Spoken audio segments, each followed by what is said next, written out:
Have you ever wondered if everything you've been taught about Jesus is really true? What if the image we have of him was based on fear and not love? In today's video, you'll hear the testimony of Matthew Klein, an evangelical pastor from Texas, who died on the altar and came back with a shocking revelation. The church lied about Jesus. What he saw and heard on the other side will change the way you view faith, salvation, and spirituality. Like, subscribe to the channel, and comment below which city you're watching from. Let's spread this truth together. My name is Matthew Klein. I have been an evangelical pastor for over 15 years. I grew up in a strict Christian home in the heart of Texas, where the Bible was law and questioning it was a sin. The first thing I learned was that Jesus would return one day, but that before that we would judge the world with him. I grew up fearing that judgment, and it was with that same fear that I entered adulthood and then into ministry. That Sunday, the church was packed. I was preaching about hell, about the eternal fire reserved for sinners. I remember banging my fist on the pulpit and saying, "Jesus will come like a lion, and you must be clean before him, or you will be condemned." Those were my last words before everything went dark. My chest exploded with searing pain as if something were being ripped from the inside out. I watched the congregation panic. The lights of the temple became distant dots. And then, silence. Total. And a strange peace. I remember seeing myself lying on the floor. My eyes were open, but the world was fading away. I saw my wife running to me. I saw my brothers crying. But it all seemed so far away. And that's where it started. Force pulled me back. I didn't walk, I didn't float. I was sucked as if through invisible layers of reality. I passed through the roof of the church like smoke. The city, the sky, the earth, vanished. All that was left was a flash of light. And in the center of that light was he. The light was alive. It didn't just illuminate, it felt. It breathed. It was as if every particle of my being was being caressed, understood, loved. For the first time in my life, I felt no shame, no guilt, just a love so deep that it made my heart, or whatever was functioning as my heart in that state, open like a flower in the desert. And then, in the center of that light, a silhouette began to form. I knew who he was before I even saw him fully. Jesus. But not the Jesus I preached for so many years. Not that sad man hanging on the cross. Not the judge with eyes of fire ready to point out sins. He was different, very different. His eyes, my God, his eyes. They were like universes spinning, infinite, tender, full of stories and memories that were not just mine, but those of all humanity. He approached without haste. He did not walk like a man. Here the path. And when it stopped before me, I didn't feel small. I felt whole. "Matthew," he said, and his voice didn't come from outside, it came from inside me. "You think you know me, but what you've been taught has only been a shadow of the truth." I trembled. My pastoral instinct wanted to respond. I wanted to resort to the Bible, to the verses, to what I had studied for decades. But in that place, words didn't matter. There, only the essence spoke. "Jesus, I served you, I preached your word, I warned about hell, about your judgment." He looked at me tenderly. "You preached fear, Matthew, but I am love." These words were like an earthquake in my soul, an internal collapse. I found myself reliving scenes from my ministry life, yelling, pointing, dividing, excluding, and I realized I had never truly understood his message. But what about justice? What about holiness? I thought, no longer able to sustain my certainties. My righteousness is restoration, not condemnation. My holiness is love in its purest form. You are not called to judge in my name. You are called to love. At that moment, I fell to my knees, not out of fear, but out of shame. A calm, sweet shame, like a child who understands that he was wrong, but knows that he is forgiven. "Matthew," he continued, The church has taught a distorted version of who I am. A version shaped by control, by fear, by guilt. But I was never about that. My mind exploded. Everything I had built, everything I had defended, crumbled there, before the one who was truth itself. Then why? Why did you allow this?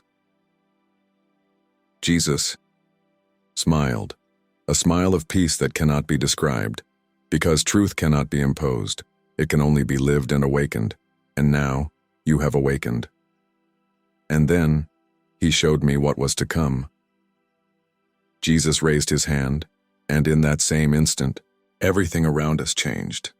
The light dissolved like mist in the sun, and now I was in boundless space. It was neither heaven nor earth.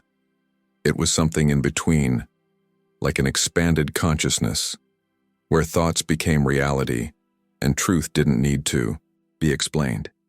She was felt. All around me, images began to appear, like living projections floating in the air. I saw golden cathedrals, immense temples, kneeling crowds, tears streaming down devout faces. And then I saw shepherds, like me, preaching with fervor. But in the background, there was a distortion, a low sound, almost like a muffled scream. It was as if something in all that devotion was wrong. Jesus looked at me with deep compassion. They love me, he said, but they love an idea of me that has been shaped to serve power, not truth. The images began to change. Now I saw history, centuries passing like pages turned in a book. I saw religious councils deciding what should and should not be included in the scriptures. I saw dogmas being created not by divine inspiration but by political expediency. I saw fear being used as a tool. I saw people being punished in my name. They lied about me. The words echoed within me like spiritual thunder. Yes, they lied. And worse, I lied too, even without knowing. I repeated lies sincerely without ever questioning their origin. Aren't you the God who separates the righteous from the wicked? I asked, almost in pain. I am the one who unites, he replied. I did not come into the world to create walls between men, but to show that there never was a separation between them and the Father. At that moment, I felt something rip inside me. Some kind of old me began to unravel. It was as if all the pride, all the sense of moral superiority that I had carried for years was being ripped away, burned away by the presence of truth. Jesus then showed me another image. I saw a lonely woman crying in a dark room. On her desk was an open Bible and a farewell letter. She was about to take her own life because the church had told her that God had rejected her. I saw the moment when she prayed in despair for the last time. And you, Jesus, beside her. But she was a sinner, I thought. She was my daughter, he replied, and I never abandoned her. It tore me apart and rebuilt, all at the same time. So, what is truth after all? I asked, my soul bare. Jesus smiled. The truth is simple, Matthew. Pure love. No conditions, no exceptions, anything outside of that didn't come from me. At that moment, I realized that I didn't know everything yet, but I knew enough to never be the same again. And then he showed me what lies beyond the sky. With a simple gesture from Jesus, everything around me disappeared. Light, images, space. It was as if the scenery itself had been just a shell, and now I was going beyond what even the heavens could contain. Now you will see that which no religion dares to mention, he said, because it does not fit into dogma, and it cannot be controlled. Suddenly I found myself in a place that had no form. There was no ground, no sky, no time. It was pure consciousness. Everything there was energy, alive, pulsating, vibrating at a frequency that touched every cell of my soul. It was as if I were standing in the very heart of the universe. And there were others. Millions, billions. Souls, lights, consciousness. all different, but all connected by invisible threads of love. There was no race, no creed, not even right or wrong, just souls on a journey, some at peace, some learning, all wrapped in the same essence. God. "This is the kingdom," said Jesus, appearing beside me without me even noticing. "But what about hell?" I asked, still stuck in the old concepts I carried. Jesus looked at me with infinite tenderness. "Hell is not a place I created. It is a state of consciousness created by those who have not yet recognized the love that surrounds them." These words not only freed me, they set me on fire inside. How many young people have I seen destroyed by guilt?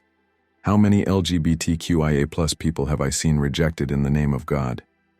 How many women, poor people, atheists, sincere seekers have been turned away from Him? Because of the church. And there was Jesus, not condemning, but revealing, showing that heaven is not a reward for the obedient, but the home of all who allow themselves to love and be loved. I saw souls who, in life, had never set foot in a church. I saw a Muslim man being embraced by lights as pure as those that surrounded me. I saw an atheist scientist being welcomed by beings of light, and crying, not with regret, but with joy at the realization that I had always been loved, even without knowing it. "But why don't they tell us this?" I asked.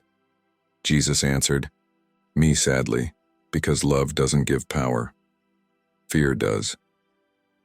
I was silent, and I cried, not with physical tears, but with my whole soul.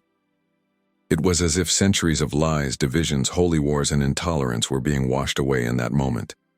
There, in the core of what was real, I understood that God never belonged to a religion, that Jesus was never the founder of an institution, that spiritual truth does not fit within four walls and a pulpit. "You have not seen everything yet," said Jesus. And the space around me began to transform again. The environment around me began to transform, as if space itself were bending and unfolding with the will of Jesus. The vibrant darkness dissipated, and before me appeared a city made of light. Not light as we know it, electric, cold, but living light, conscious, pulsating with the energy of millions of souls in harmony. "Welcome to the city of free souls," Jesus said. It was a place impossible to describe with human words. The buildings seemed to be made of thought, flowing like a visual melody. The streets were not paved, but were paths of energy that reacted to the feelings of those who walked. Each step I took created a vibrant reflection, as if the ground smiled when it touched me. And there they were, as almas.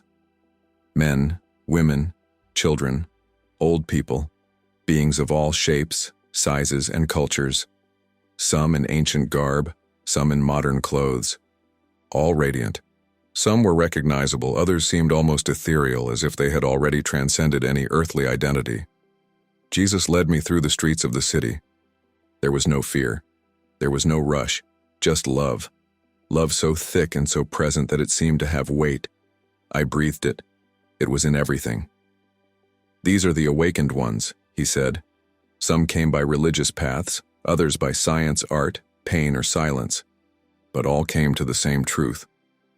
Love is all there is." I saw a woman sitting under a tree of light surrounded by children. She smiled as she told stories, and even from a distance I could sense that those stories were sacred. Not because of tradition, but because of purity.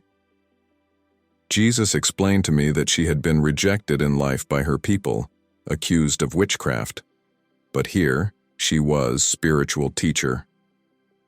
Further on, I saw an elderly man playing an instrument that did not exist on Earth.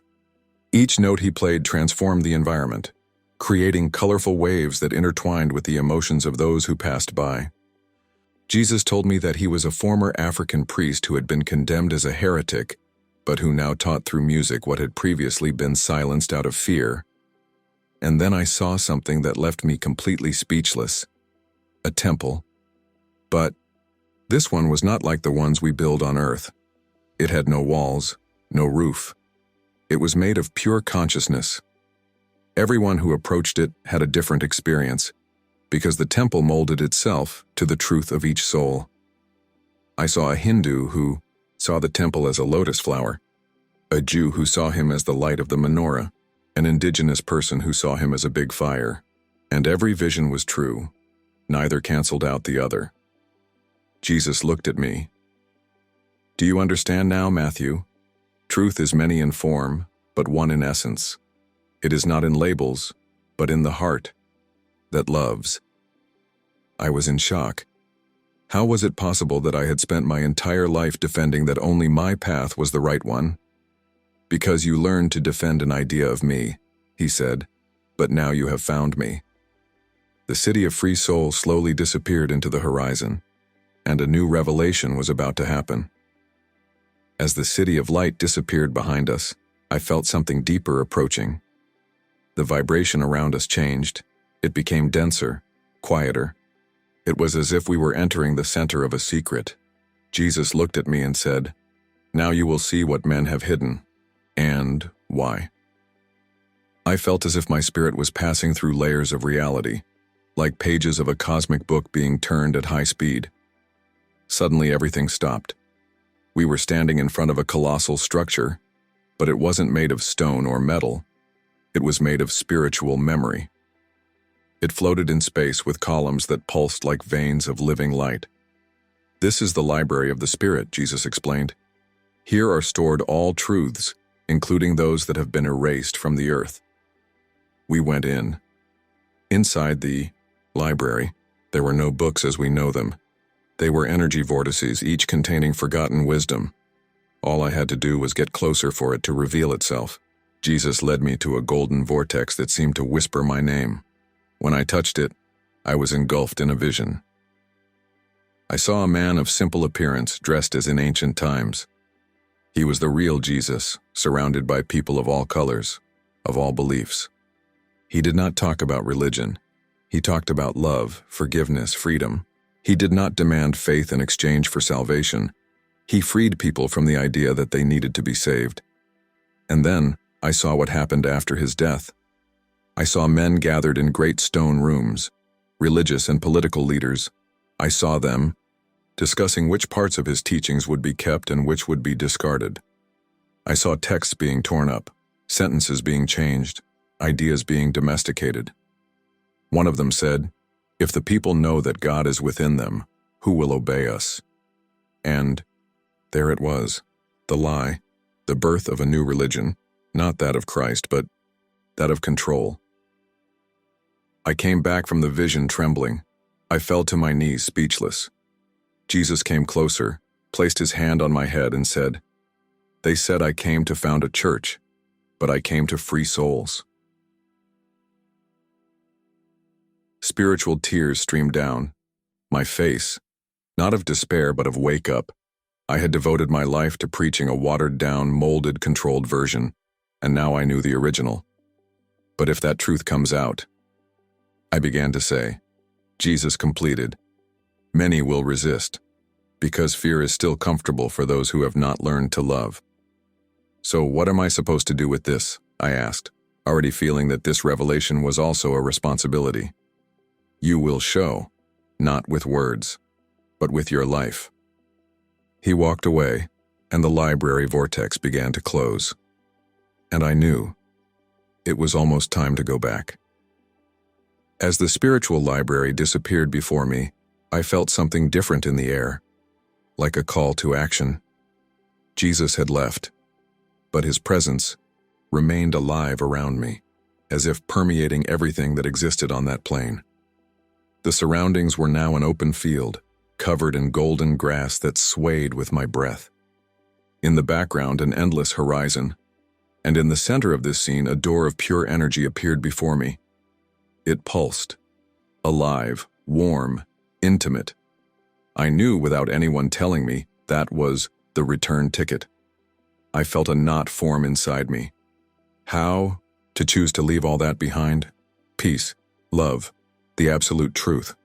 I was finally free, awake, at home. It was then that Jesus returned, but not as before.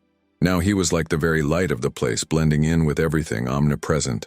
His voice, soft as a breeze and powerful as thunder, echoed within me. Matthew, here you are complete, but in the world, you are still needed. My spirit wavered. But how am I going to live with all this inside me, in a world that doesn't want to listen? You don't need convincing, he replied. It needs to radiate. Then I saw scenes from my future, brief glimpses. Me, in silence, listening to people I would have judged before. Me, reaching out where I would have pointed a finger before. Me without a pulpit, without a church, but with something much greater, a new heart. I saw people reaching out not out of fear, but out of love. People who were hurt, tired, rejected by institutions, and I saw in them something I had never seen before, the divine spark that religion has so often ignored. You were part of the lie, Matthew, Jesus said tenderly. Now you will be part of the awakening. It was then that he asked me the question that would break everything. Would you rather have eternity now, or take a piece of it back with you? I trembled, because part of me wanted to stay. But then I saw my daughter's face. I saw my wife. I saw people who were still sleeping in fear like I had been for so long, and I knew. I'll be back, I replied with a firmness I didn't even know I had. But how do you come back? Jesus asked, with a slight smile, I thought. And, I answered, as a reflection of your love, nothing more, nothing less. He reached out and touched my chest, a touch that carried all of creation. Then go, he said. And remember, lies scream, but truth whispers. Whisper with your life. And the energy door opened. I was swallowed by a gentle force, enveloped by light and peace, but now with a new weight, the weight of revelation. The crossing back was unlike anything I could have imagined. If dying was like being freed from a tight suit, coming back was like trying to fit your soul into a body that was too small. I felt immense, full of truth, of light, of pure love, and now I was being squeezed into the fragile, limited flesh I had left behind. I felt the pain first, a thud in my chest, the burn of labored breathing. I heard voices in the background, desperate, muffled. Cries of "he's coming back" and "he's answering" echoed like sounds from a distant dream. And then, the eyes opened. The light in the hospital was harsh, cold, earthy. Nothing compared to the welcoming glow I had come from. I felt the weight of gravity, the stiffness of my muscles, the limitation of my body. It was like waking up in a cell, after flying through the galaxies. A doctor stared at me open-mouthed. A nurse dropped her clipboard, and someone started crying, my wife. But I couldn't speak. Not because of pain, but because spiritual shock. How can we explain in human words something that not even time can contain? I was later informed that my heart had stopped for over 15 minutes, that they were already about to declare my death. But somehow something or someone now brought me back. In the early days I remained silent. It was not muteness, it was reverence. I had seen things that do not fit into sermons. I had known the real Jesus, and now everything seemed different. The Bible, which had once been my sword, was now a mirror. The words I had once used to judge me now wounded me with their lack of love. I spent nights reading passages that I had once shouted from the pulpit, and I wept. I wept because now I knew what he really meant, and how much we had distorted everything. People came to visit me, fellow church members, fellow pastors. They said my survival was a miracle, that God had great plans for me. Some asked me to return to the altar to share my victory over death. But I knew I couldn't go back to who I was. I had died, and that pastor died with me. I began to distance myself from public life. The crowd that had previously listened to me now looked at me strangely. Many did not accept it when, in a private conversation, I shared that Jesus is not as we teach. Some called me a heretic, Others said that I had been deceived by deceiving spirits. But I just smiled, because I had been with him, not with the character of doctrines, with the living Christ, the real one, what you love without charging, what heals without demanding, that which welcomes without excluding.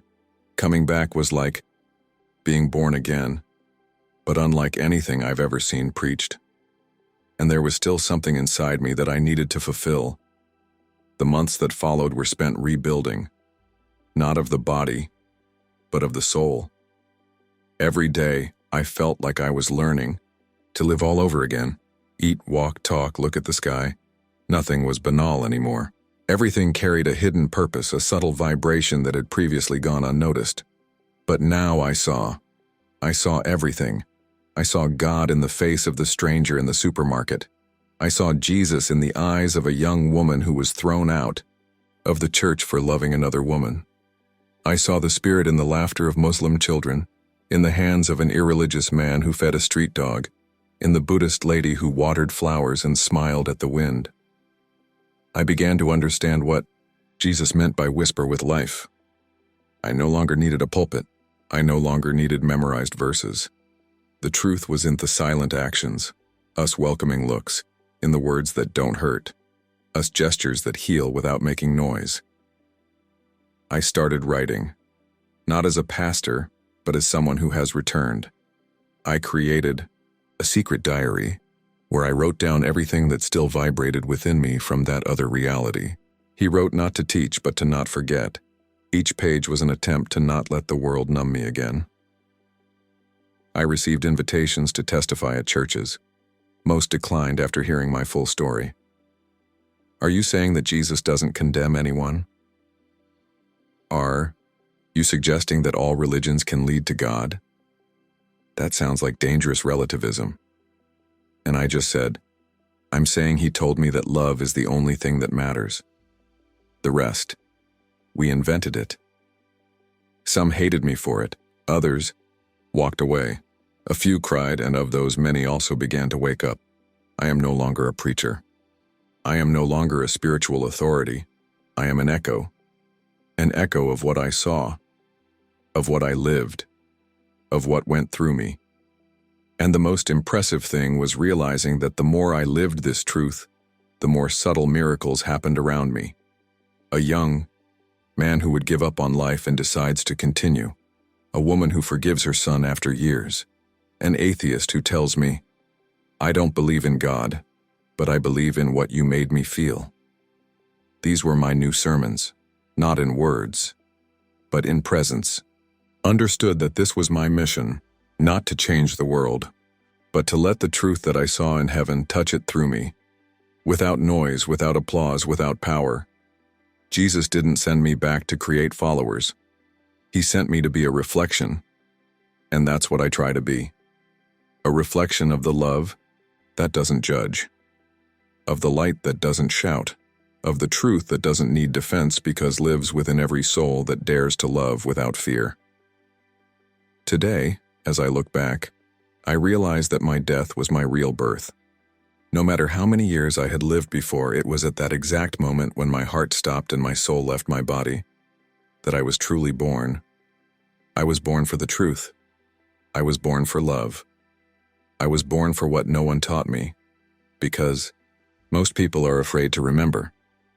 The world we live in is so covered in fear, guilt, comparisons, doctrines, and judgments that we forget who we are. We forget that we are already part of God, that we don't have to do anything to deserve love, that heaven isn't a prize. It's our origin, our home. And in a way, it's already here, hidden beneath the layers of who we pretend to be. Many ask me why Jesus allowed so many lies to be taught in his name, and the answer I received from him was simple. Because love does not force, it invites. Every soul, every consciousness is here to awaken. Some through faith, some through pain, some through doubt. There is no single path. There is a silent invitation in every heartbeat saying, you are loved, always have been, always will be. And that's all. Today I do not discuss religion. I do not refute interpretations. I don't need to convince anyone. I just live. And where there is space, I share what I saw. And what I saw was this: that the real Jesus does not carry a cross. He is the light. That he does not wait for you to judge, baro, hug. That he does not demand worship, but offers freedom. That he did not found a religion.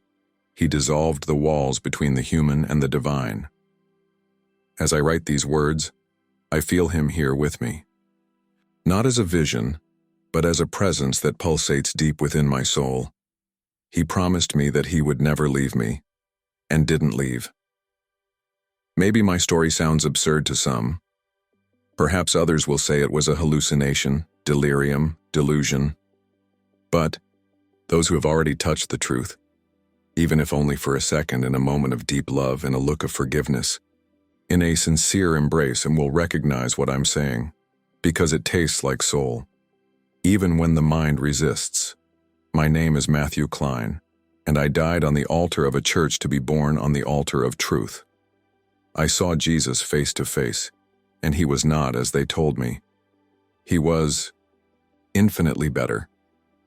If you liked this beautiful spiritual testimony, leave a like, comment your impressions, subscribe to the channel, and don't forget to activate the notification bell to watch each new video and help us spread this message to a greater number of people. Until next time.